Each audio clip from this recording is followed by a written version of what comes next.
All right, guys, what time is it?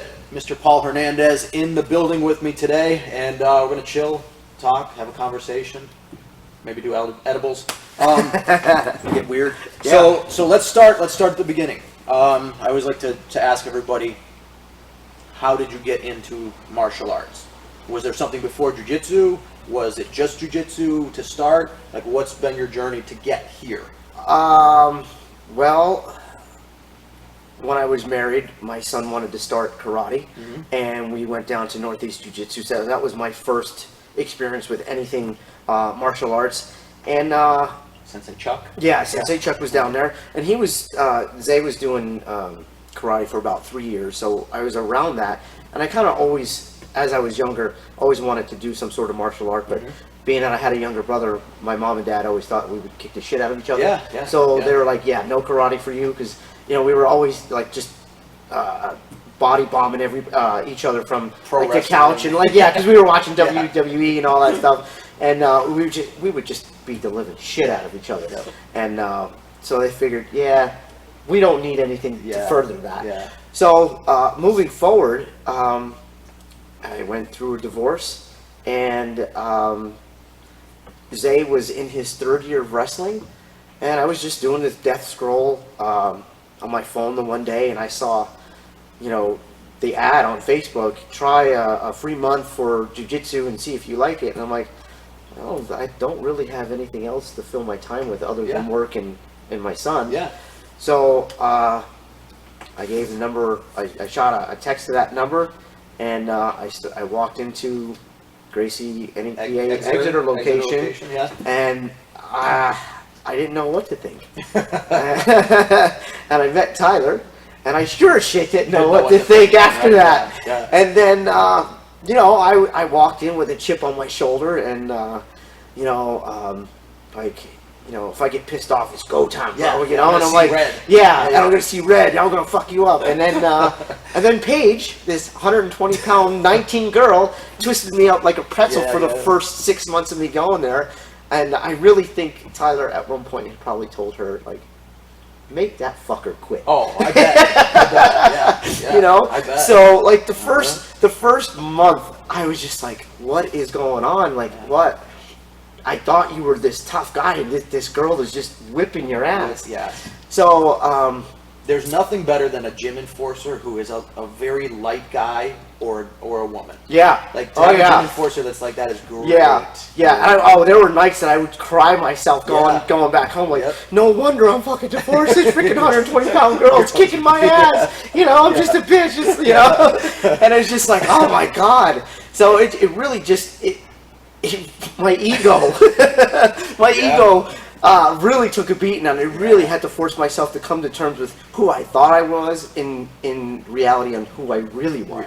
And it was like, that was not an easy journey. And jiu-jitsu is the great truth seeker. It is. It gives you the truth, no matter what. If you're not ready for it, and I tell this to everybody, they're like, I want to try jiu-jitsu. The first thing I tell them, like, if you are not ready for self-examination, don't do it. I mean, if you're looking for something to get in shape, go do yoga. Go do hot yoga. But for me, for where I was at personally and emotionally, just in that time, man, it was rough. But I will tell you this: the first 6 months, I got my ass beat. But the lessons I learned on the mat, I was almost immediately able to apply to my personal life, and that is what kept me coming back. Because I wasn't aware of the correlation between me getting my ass kicked and what I could be doing in life. All I know is what he was teaching on the mat. I could apply it to my life. And my life within 6 months was step by step getting better and better. And I figured, okay, well, if this is what I have to do for my life to get better, then I guess I got to get my ass kicked. And for the first year and a half, I got ground into dust between Tyler, Paige, Frank, Nate, and a couple other guys that came in and out.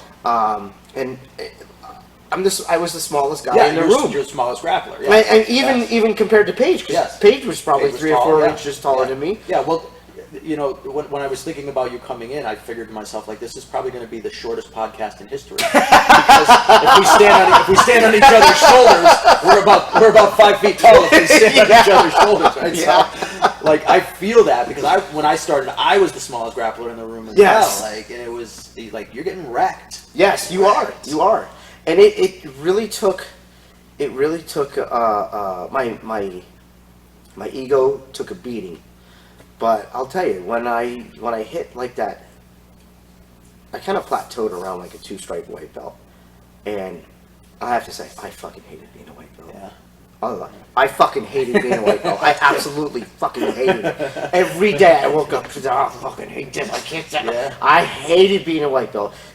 Nobody takes you seriously. Right. Nobody. Yes. You know, oh, you're shit. Get the fuck out of here. Yeah. No, and you try to help another white belt, and Tyler hears you. Shut the fuck up. You suck at jiu-jitsu. You know, I don't want to fucking hear it. You just do your thing, and he's right. Yeah. You know, and it was just like Ned when he got his black belt when we were here last week. Yeah. He looked at me and goes, Your jiu-jitsu is garbage. I'm like, oh great, I'm not shit anymore. Yeah. You're like I'm moving up slowly. Right, I'm evolving slowly. Yes. I'm garbage now, you know. Evolving to the ranks. Yeah. But going back to that, it just there was a lot. Like I said, a 2-stripe white belt. I kind of plateaued, and it was just kind of like, where am I going to go from here? Yeah. And then I just kept coming, and then I started the new job, which was very close to the gym.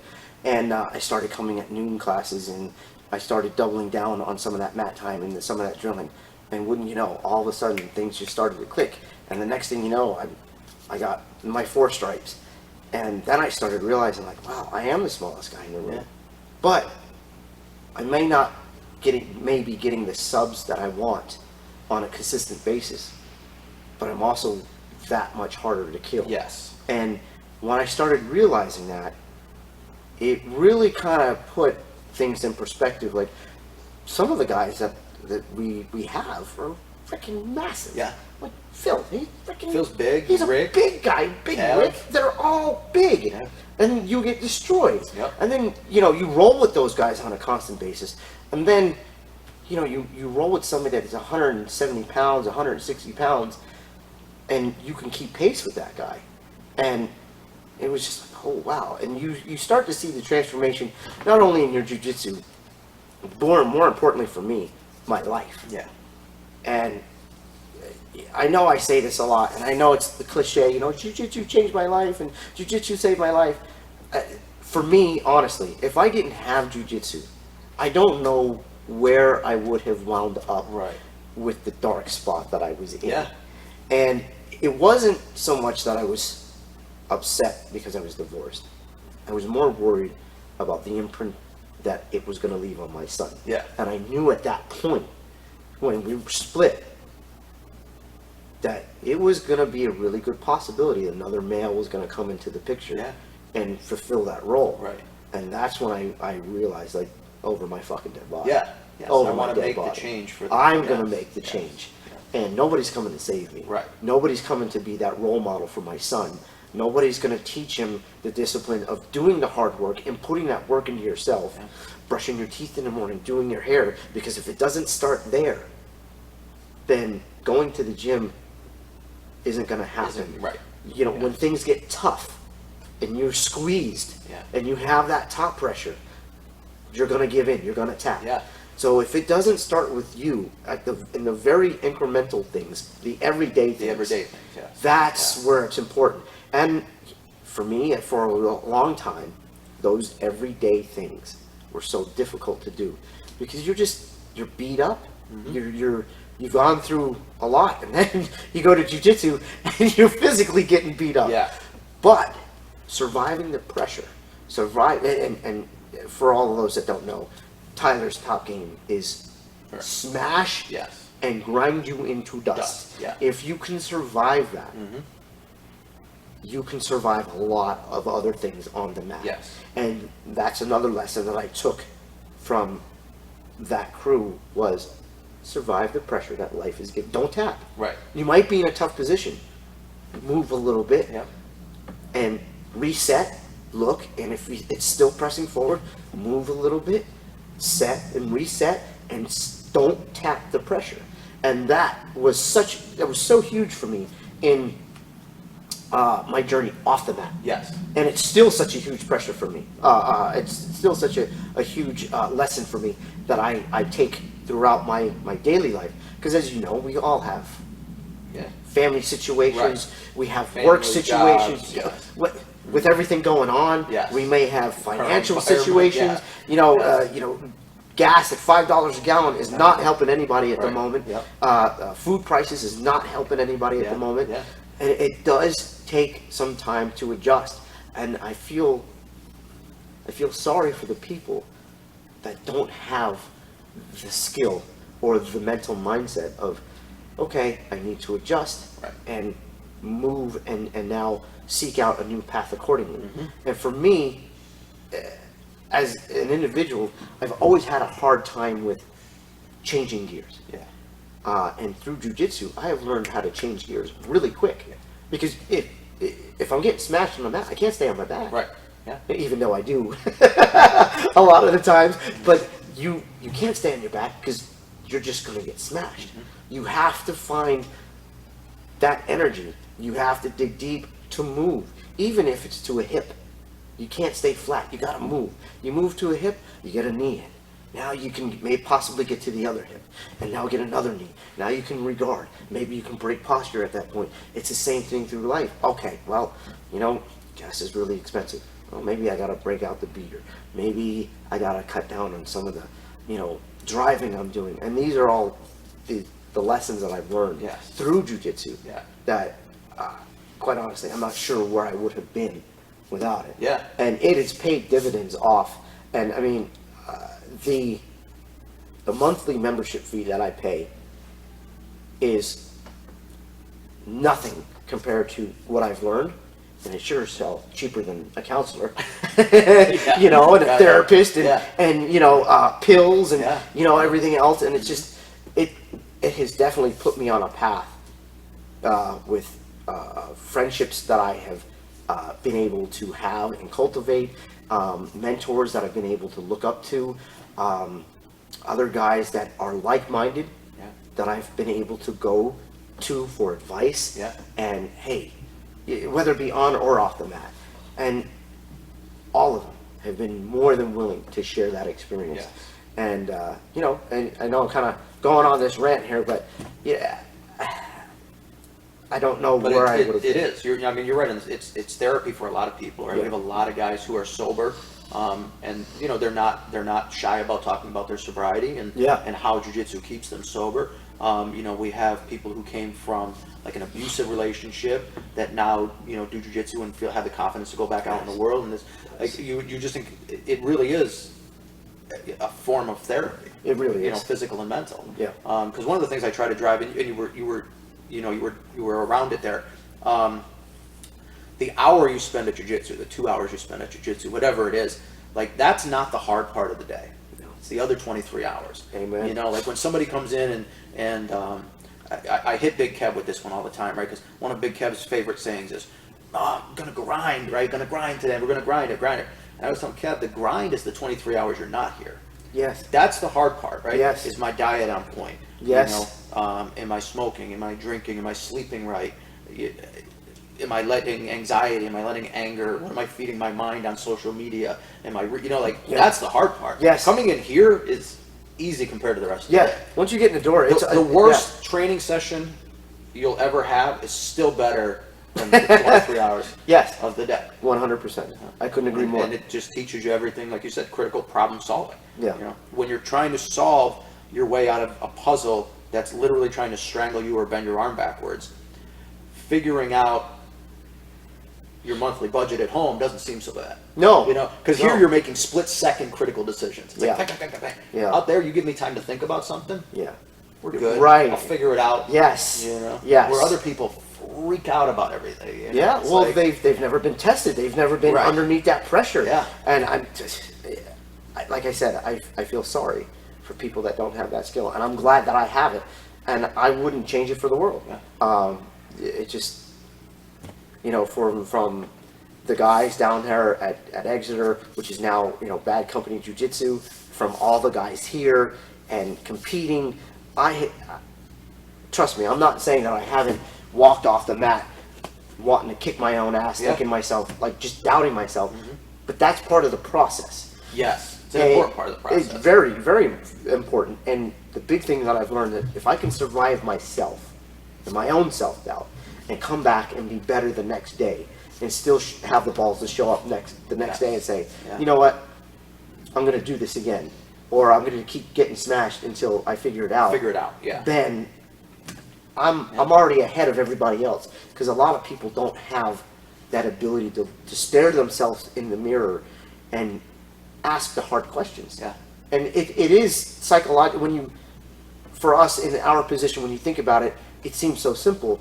But I also remember being pre-jiu-jitsu and thinking to myself, okay, we got this, but there are things that we didn't talk about with each other, with me and the man in the mirror. Yeah. Because we're not going to talk about that, because that's just not what we did. Yeah. And, fast forward till now, completely different. But, I can't say that I'm where I want to be, but I also know that through the process, I know I'll get there, and I take comfort in knowing that. Yeah, sometimes just having knowledge of the road. Yes! It's like if you're driving, let's say from Pennsylvania to Florida, you know it's a long drive, but you're just like, well, if I just stay on this road, I'm going to get there. Eventually I'll get there. I'm going to get there, and that's something that I think can give people a sense of comfort within jiu-jitsu, because jiu-jitsu is so difficult to learn. Yeah. It's such a vast thing. It's always changing. Yes. Even me now, past 2 decades on the mat, I'll see something on Instagram and I go, wait, what was that? And I look at it again, I'm like, what? And I got to watch it 10 times. Yeah. And it's something I had never seen before, whether it's a technique applied in a new way or a new setup or whatever it is. Yeah. So like, for a lot of people, it's overwhelming. It is. It is. You can take it in small, bite-sized chunks. I think that's a huge thing, and then that kind of relates to what you were saying out there in life. So when you're not doing jiu-jitsu, let's talk like hobbies. What are you binging stuff on Netflix? I know you're a car guy. I try not to get into that Netflix stuff, because I could be there for 3 days. Once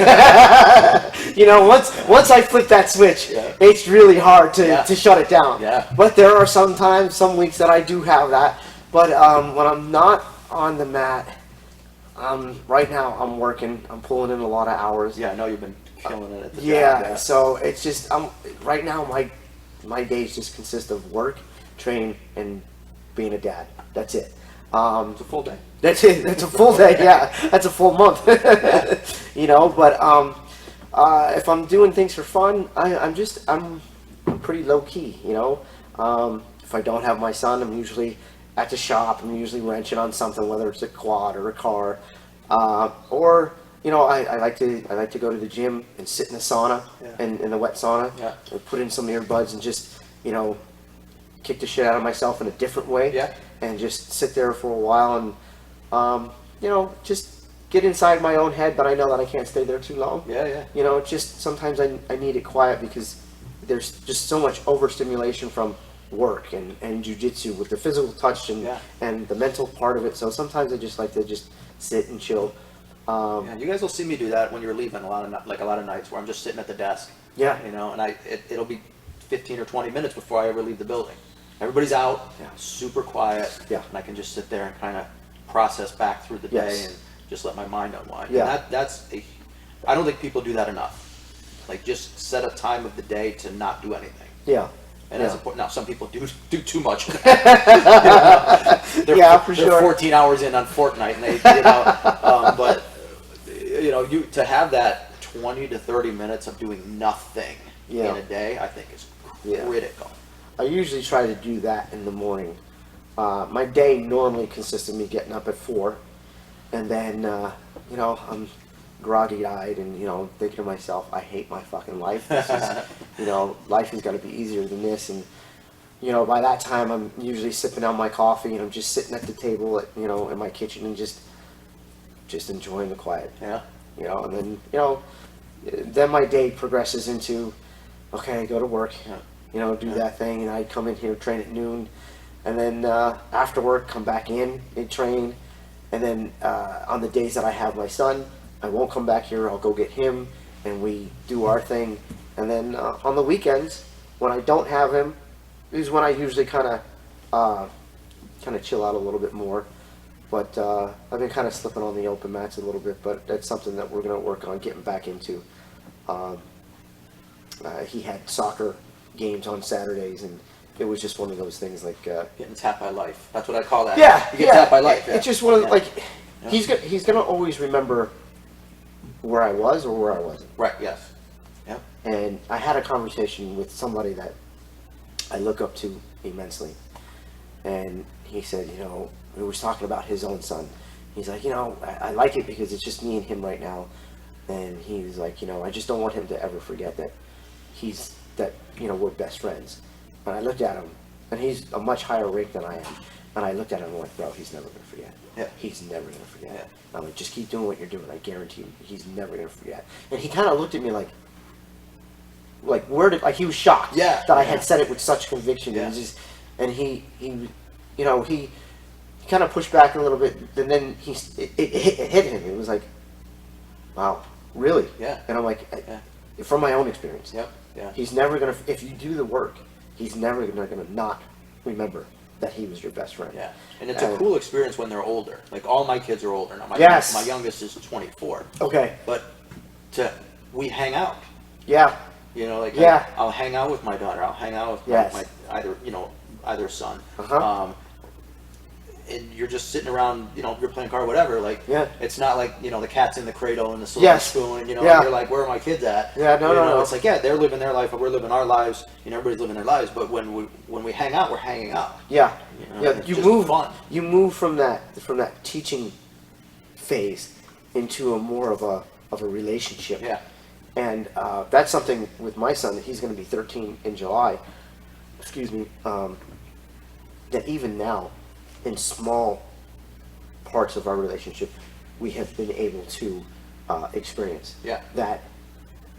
I don't want to say I can take that dad hat off, because I don't think I ever will, but I can enjoy the work that we've both put into cultivating our relationship. And there's some conversations that we've had, and we'll be busting out laughing, you know, from our bellies, or we'll be looking at each other with tears in our eyes, just, you know, just happy that he understands where I'm coming from. Yeah. And when he comes to me with a problem where he thinks like nobody's gonna understand where I'm coming from, and the fact that, you know, he can wrap his arms around my neck and he understands and he feels and he knows that I'm so happy that Dad understands where I'm coming from. At least I have somebody to talk to, because being a young man today with social media and the fast pace of things, the things that he's told me, I'm thinking to myself, Jesus, I would have been a wreck. Yeah. You know, like when I was his age, I was still eating dirt, playing with G.I. Joes. You know what I mean? Yeah. Where kids today at 12 years old, they're making YouTube channels and they're making money. I know. More than their parents. I know. You know, and it's like, what's going on? Yeah. So, you know, with that, and even in this uncertain, fast-paced, you know, just type of a time that we're in, to know that I can still slow down enough and cultivate our relationship, that has probably been the biggest takeaway from jiu-jitsu. Yeah. And again, if it wasn't for jiu-jitsu, I would have kept making the same mistakes and getting frustrated and taking it out on him. Yeah. Or where in reality, I'm just pissed off and hurt because I'm not strong enough to execute what I want out of a relationship. So that is a big part of what I do off the mat. And you know, there's just not a lot of time for much of anything else. And now, how about on the mat now? Right. So you earned the rank of 5-stripe white belt. Yes, I have. So blue belt, right? So now the blue belt blues, right? The mystical blue belt blues. Where you're like, you look at purple and you're like, oh my god, that's so far away. I don't focus on purple. I'm gonna get a little personal here with when I got my blue belt. When I got my blue belt, there were two people that you know, we took a trip. We were supposed to go to Dorney, and I might get a little emotional now. I'm sorry. We can edit it. No, don't. I'm not scared. I'm not scared of it. You know, but let's just say we drove an hour and a half to wind up eating fucking tacos. Yes, Okay. I remember the story. I remember the story. And they, Yeah. you know who they are. Yeah. You know who you are. Yeah, yeah. And the fact that I had earned The respect. the respect Yeah. Yes. Yeah. Yeah. after all that they dished out. Yeah. And I'm not saying that they were looking at me as an equal, but I was more inside of our circle. Yes. Yes. And I understand that that's part of the process, Mm-hmm. and I was grateful for that because I understand that not everybody is extended that. Right. Yes. Yeah. And for me, that was my takeaway. That's what I focus on. I don't give it, I mean, I do care about getting my Right. purple belt, but that is not the end all be all. Yeah. Because if I focus on my purple belt, then I'm not focused on my brown belt. Yeah. And I've seen a lot of purple belts that are stalled, and that's Just where right they out. stop. Yeah. Yeah. And because of that lunch, I keep that in the forefront of my head every time, you know, shit, I haven't been jiu-jitsu in a week, I gotta get back. And, you know, life sometimes kicks your ass, and sometimes you just gotta do what you gotta do. But when I'm on the mat now, when I'm not getting something, or I'm starting to feel like, oh, woe is me, it's more like, shut the fuck up. Do your work. Do the work, yeah. You've already proven that it works. But when you go to level up, it's not going to be the same. Right. It's going to be harder. And that gives me the energy, the drive to move forward, because these are guys that I look at, and I don't want to disappoint them. Yeah. And I'm hoping that at one point in my jiu-jitsu journey, there is somebody that would look at me that way. And I'm not fixated on trying to be an example, but I'm hoping that what I've learned is whether people talk to you or not, people are watching. Yes. Yeah. You know, people Yeah. are always watching. Yes. And people always got shit to say. Yeah. Whether it's to your face or not. Right. Yep. And I walk in here and I keep my head held high. And I don't care if I get smashed in the mat. Yeah. You know, and, you know, maybe we got one or two guys that, you know, that don't show up consistently. Right. And they walk in and they like to smash people. Well, that's all well and fine. Yeah. But you know what? When you're not here, I'm here. Right. When you're putting that not work. here, I'm at the gym. Yes. When you're not here, I'm being a dad. And I'm not saying I'm better than anybody else. I'm just saying I know where my focus is. And I know that eventually, I'm going to fuck you up. Yeah. We'll Yeah. get there. And doing the work is hard. Like, It is. We just had a conversation in the last 2 weeks or so about getting better at takedowns. Yeah, yeah. And- I'm terrible. I'm terrible. I suck. But there are guys that are here that I want to learn from. Yes. And the only way to get better is to immerse yourself in that hell. Is to get taken down a lot. That's it. That's Yeah. it. You have to feel what it's like. Yes. And I believe that 100%, because if it wasn't for that first year and a half of getting rear naked choked from Tyler and the rest of the crew down there Yeah. in Exeter, I'm not so sure if my defenses now would have been as good as they are. And it's just, that really kind of set the foundation for a lot of stuff. And, you know, as far as on the mat, I just try to be the best version of myself coming in there. Because when I'm working, when I come in here, sometimes this is the last thing I want to do. Yeah. Because I still got 5 hours worth of work to do. And after that's done, I still got another 2 hours of training to do if I don't have my kid that night. Right. So it's like, if I crack early, the rest of it's going to fall apart. Yeah. So I just try to be the best version of myself coming into the mat or the gym, whether it be here or to work out or my eating habits. I just try to make sure and stay with that discipline. And if that's all I can do, then that's what I can do. Yes. And okay, maybe I slipped yesterday. Well, you know what? Today we're gonna be on it. You know, I didn't go to lunchtime or noon classes yesterday. We're going to stay on point with our eating, and we're going to go to noon class. Yeah. You know, and there are times you got to push yourself. And that goes back to the grind that I talked about. It is 23 hours outside of here. And that, okay, I missed class, but I'm not going to eat like a bag of shit. Right. You know, right. I'm not going to do this or that. Right. I'm going to do a little extra run or something like that. So off the mat, or coming into the mat, I'm focusing more on what it takes for me to get here on the mat and managing those 23 hours, like you said. Yeah. So that's been my biggest thing before I come on there. So before I'm get on the mat now, I'm already on the mat up here. Yeah. And that has helped a lot. And I think when people approach jiu-jitsu with that mindset of, I'm just trying to be a better version of me every day. Like this purple belt or this brown belt or this black belt, it's not my competition. I'm my competition. You know, like those are the people that I find stay with jiu-jitsu for years and years and years and years and years. It's when people come in, they're like, I want to be a blue belter. How long does it take me to be a purple belter? When can I get a black belter? You know, like those people generally quit because they look at the belt like the finish line.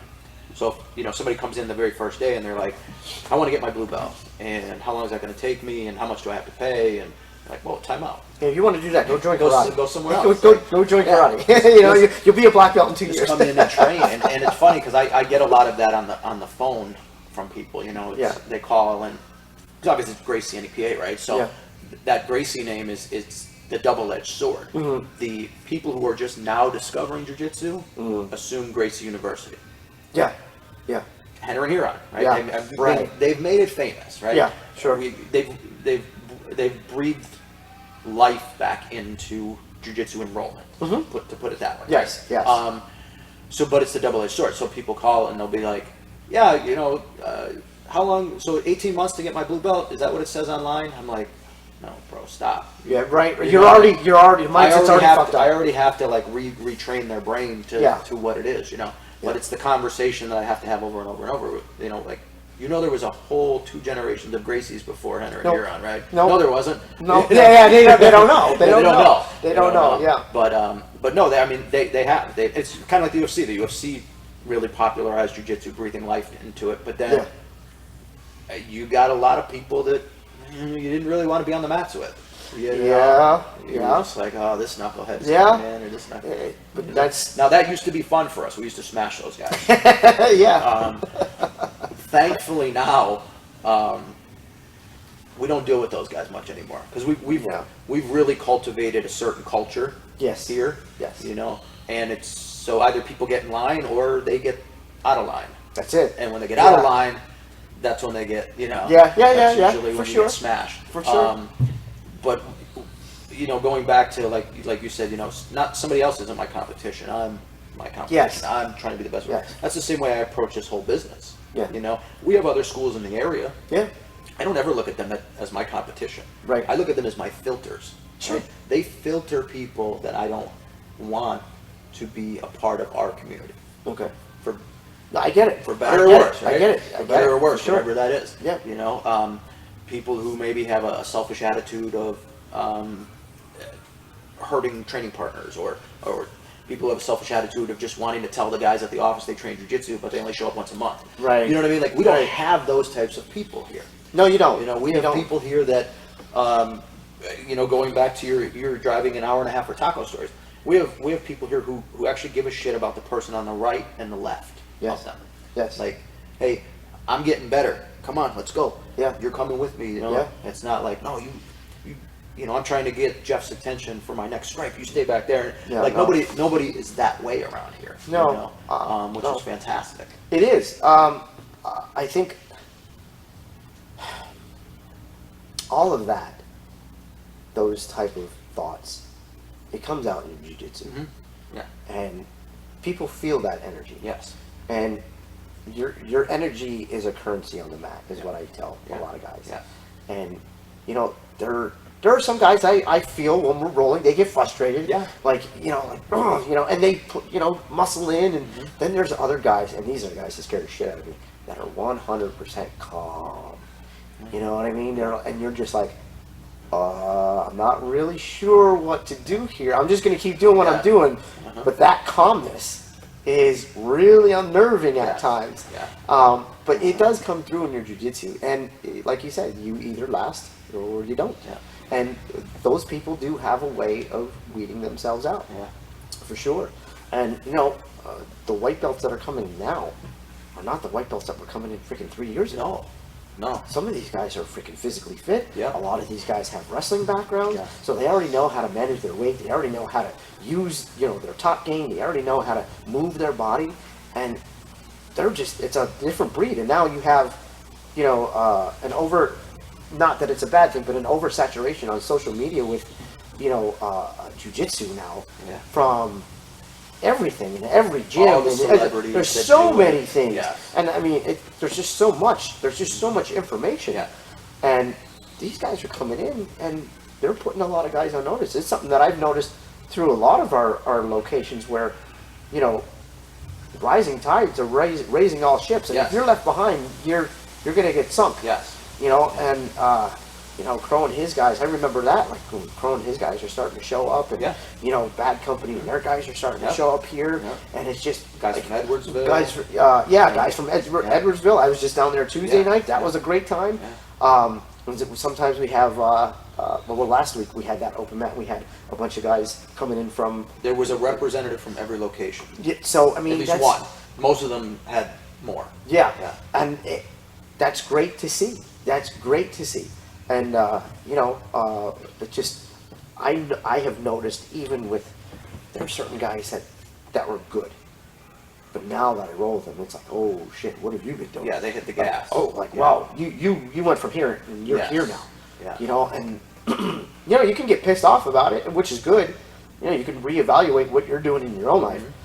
But I mean, the most important thing is to shut your fucking mouth and learn from. Right. Hey, what are they doing? What are they doing? Pay attention. Yes. Pay attention. Hey, you're getting hit with that 3 or 4 times in a 5-minute roll. Yeah. You need to go back to the board and figure out and start taking notes. Yeah.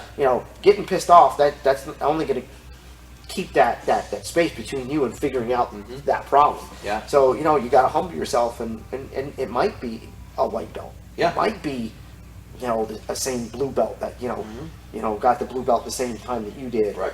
A brand new blue belt, and it's just like, And what it is everybody hits strides at different points. Yeah. It's like some people hit a plateau here, some people here, whatever it is. But if the work is consistent, you just it'll happen. It'll happen. It'll happen. It happens. You gotta have faith in that process, and doing the work. I talked to Derek recently. He was talking about when he spent a month on arm lock defenses. Yeah. He's like, it was a shitty month. I hated it. Yeah, of course. I talk about a lot when I was doing triangle defenses, and people who would never tap me out would tap me out. But I was working on something specifically, so I'm throwing myself in the deepest possible triangles I could be in. Yeah, right. Here you are now with takedowns. Yeah. You're gonna be taking a lot of falls. Yeah. To get good at takedowns. That's it. And that's a part of the learning curve. Years ago, so I was sophomore or junior, and I think we might have talked about this off air, but I had done a wrestling camp. It was a week-long wrestling camp, and you were to talk. Your goals were to be voiced. So I said I want to get really good at takedown defense, and I remember the coach of the camp said, "Okay, well today you're going to go out there and you're going to get taken down by everybody." And I was like, "Wait, that's the opposite. That's the opposite of what I'm trying to do." Right. But his point was, you're gonna experience every setup. You're gonna experience how it feels to be single legged, double legged, and fireman's carry. You're gonna experience, and then you're gonna know what the cue is. Yeah. Oh, here comes the double. Yeah. Because I see it now. Yeah. And here comes the single, whatever it is. Yeah. And when people can genuflect and humble themselves to learn that way, that's when we get good at jiu-jitsu. For sure. When you just come in and you go, nobody's gonna tap me today. Don't learn it. You learn nothing. Yeah, no, you really don't. We're just gonna grind. We're just gonna bang heads. Or we're gonna get after it. That's fun. That's fun. That's fun. If you that's fun if you have some guy that's about your same talent and you can bang heads. But that's it. That's not the main road. That's not the main road. That's not the main road. Yeah. It's okay to pull off and see a scenic view, and but you got to get back on that road for sure. Yeah, that's your dessert. Yeah, 100%. Like I know when we were doing takedowns a few weeks ago, I love this drill. I don't know. I'm simple-minded. I'm thick. So like, we're rolling a ball and we're just gonna sprawl. Oh, the sprawl drill. Yeah. And put the chest on the ball. Yeah. And I felt like such a fucking idiot doing? I'm like, Yeah. I'm freaking 43 years old and I'm freaking playing ball. playing ball, Yeah. you know? And I'm like, Yeah. but wouldn't you know, that Saturday, go to open mat, somebody goes to shoot on me, bam! Yeah. And I'm like, and I remember thinking to myself, like, and I stopped for a minute, because I had him in a sprawl. I'm like, what the fuck? And next thing you know, I'm like, oh shit! Yeah. I get taken down because I got caught up in that thought, like, oh shit, it really worked. Yeah. You know, and I remember that, and it was just like, okay, Yeah. okay, you know, even through this journey, I'm still like, oh, like, and it wasn't something I wanted to do, but I saw the result of it almost immediately. Yeah. And I was like, okay, And this is gonna work. Yeah, we spent 2 or 3 weeks of painting the fence, so to speak. Right? Yes. We were doing just skills. Yes. It was just Yeah. dry fire skills, Yeah. right? We didn't do it. We didn't learn a takedown for 3 weeks. Right. I didn't teach a takedown. No. We were just doing these dry fire drills. And Bill, it was probably last Saturday's open mat, same as you. He got done. He had double legged somebody and whatever, and they were like, "Did you wrestle?" And he's like, "I've never wrestled." But he was just taking these dry fire skills that we were doing, paint the fence, paint the house, you know, and applying them. And that's something you're going to hear me say it a lot. Tyler say it a lot. Jiu-jitsu is the art of movement. I don't care how many techniques you know. I know guys that know 10,000 techniques. Yeah. You get them on the mat, they blow. No, right, 'Cause right, They don't right. know how to. They have no idea how to transition through movement and bodies. Right. And when you start to learn those movements and those biomechanics, they translate across all of jiu-jitsu. You start to see like, oh, this is the duck walk. Oh, this is the bear crawl. Oh, this is me sprawling on a ball. Yeah. Like I'm, in high, Yeah. like I'm in middle school or whatever. Yeah. And all of a sudden you're like, holy crap, That works. it works. I know jiu-jitsu. Yeah. And We used to play crab soccer. We haven't played it in a long time, but you remember playing crab soccer? No, Did Tyler ever do that down in Exeter? no, we did a lot of dodgeball. Dodgeball? That's Yeah. how I met J Dog. Yeah. J Dog threw a ball and smacked my kid in the face, and I'm like, yo, like what? And that was my first introduction to J Dog, and it was slow coming, but after that we clicked right Yeah. away. But that was my it was one I could see it in slow motion. His ball, my kid's face just and he was like, oh, he hit my face. I'm just like, what the hell, dude? He's like, dude, I'm sorry. I've stopped dodgeball in the kids' classes after I almost killed a kid. It was the same exact thing, right? I'm shooting at Mason Bennett, who's all the way in the back of the gym. Right? Okay. Now, what's our gym? 60 feet long, 70 feet long, right? Yeah. So I have to gun it. Right. So I'm like, I pick up the ball and and as soon as I release, this little kid runs. Oh well. And takes it dead in the face. Off their feet, like I thought I killed this kid.